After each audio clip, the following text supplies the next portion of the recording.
আর এবার নজর রাখবো তৃণমূলে ভাঙন। কেন এই কথা বলছি? আমরা জানি চৌঠা মে 2026 পশ্চিমবঙ্গ বিধানসভা নির্বাচনের ফলাফল ঘোষণা হয়, তৃণমূলের হার।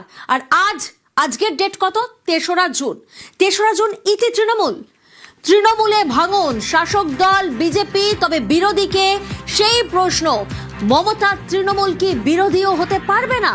তৃণমূলের তৃণমূল যে খবরে আমরা নজর রেখেছি, কারণ স্পিকারকে চিঠি দিয়েছেন বেসুরো বিধায়করা। বিধানসভায় দলনেতা ঋতব্রত বন্দ্যোপাধ্যায়, ডেপুটি লিডার সন্দীপন সাহা, জাভেদ খান, শিউলি সাহা, মুখ্য সচেতক আখরুজ্জামান।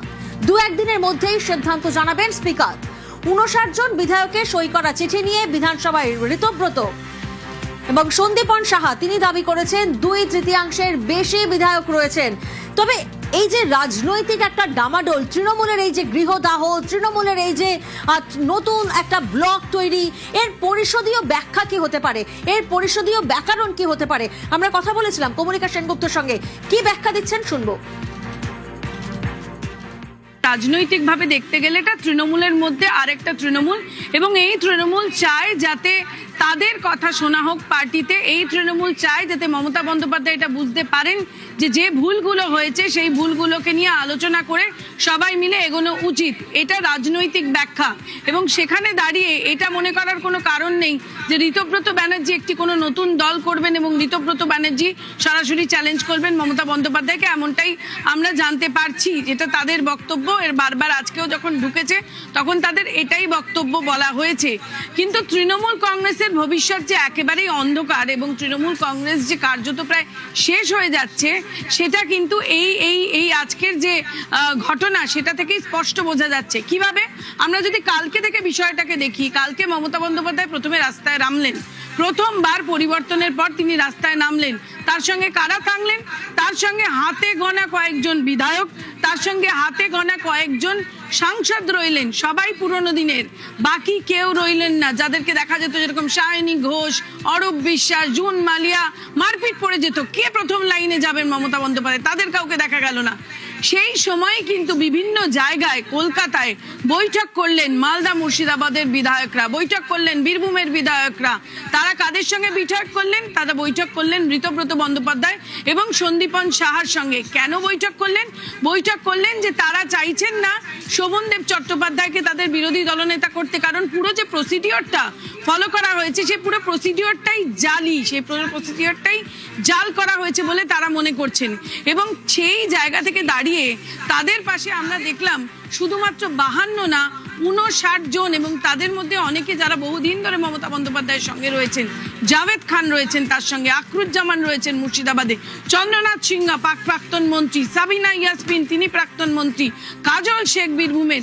এরা প্রত্যেকে এসে একসাথে জুটেছে, তারা প্রত্যেকে একসাথে আলোচনা করে সিদ্ধান্ত নিয়ে এই সই করেছে। একটা জিনিস খুব স্পষ্ট, দলের মধ্যে দলের মধ্যে ব্লক, এবং এই কিন্তু যদি আমরা পরিষদীয় রাজনীতির ব্যাকরণ দেখি, তাহলে এই যে দল, অর্থাৎ এই যে তৃণমূল কংগ্রেস, তারাই আসল তৃণমূল কংগ্রেস পরিষদীয় ব্যাকরণে।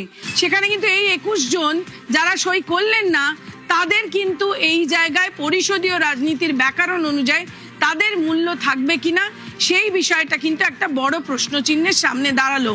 অর্থাৎ যে চিঠি অভিষেক বন্দ্যোপাধ্যায়ের তরফ থেকে পাঠানো হয়েছিল, সেই চিঠি এই বিধায়করা গ্রাহ্য করছে না। এবং যেহেতু এই বিধায়কদের সংখ্যা অনেক বেশি, 2/3 বেশি, সুতরাং সংসদীয় ব্যাকরণ, পরিষদীয় ব্যাকরণ অনুযায়ী এই 2/3 থেকেও যারা বেশি রয়েছে, অর্থাৎ 59 রয়েছে, তাদের উপরেই কিন্তু তারাই কিন্তু বিরোধী দল হিসেবে গণ্য হবে। কিন্তু রাজনৈতিকভাবে দেখতে গেলে আবারও আমি বলবো যে তৃণমূল কংগ্রেসের ভেতরে আরেক তৃণমূল কংগ্রেসের জন্ম হলো, তৃণমূল কংগ্রেসের ভেতরে একটা ব্লক তৈরি হলো। এবং আমাদের সূত্র আমাদের যেটা বলছে যে সংসদেও তারা একই মডেল, এই মডেলটাই তারা ওখানে নিয়ে যাবেন, এবং সেখানেও একই যাকে বলে ইংলিশে, সেই বিষয়টি হবে।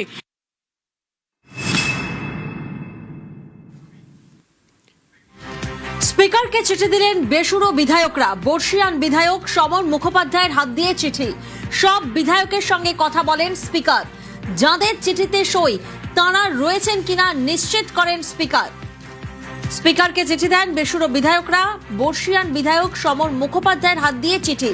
সব বিধায়কের সঙ্গে কথা বলেন স্পিকার। যাদের চিঠিতে সই তারা রয়েছেন কিনা নিশ্চিত করেন স্পিকার, কারণ আমরা জানি যে সই বিতর্ক নিয়ে ইতিমধ্যে তৃণমূল অস্বস্তিতে পড়েছে। বিধানসভার বৈঠকে আজ একজোট বেসুরো বিধায়করা তারা বলছেন তারা সবাই লড়াই করে জিতে এসেছে, সবাই ভোটে লড়াই করেছে, প্রতিকূল পরিস্থিতির মধ্যে লড়েছেন এবং তাদের সকলের সম্মান আছে। বেসুরো বিধায়করা তারা দাবি করেন এবং সেই সম্মান বজায় রাখতেই তাদের এই সম্মিলিত সিদ্ধান্ত।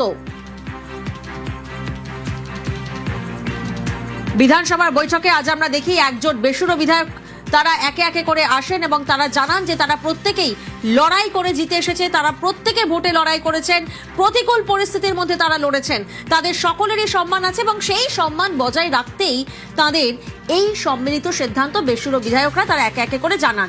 আর এরপরেই আমরা শোভনদেব চট্টোপাধ্যায়ের সঙ্গে ফোনে যোগাযোগ করেছিলাম, কিন্তু তিনি কোনো প্রতিক্রিয়া দিতে চাননি।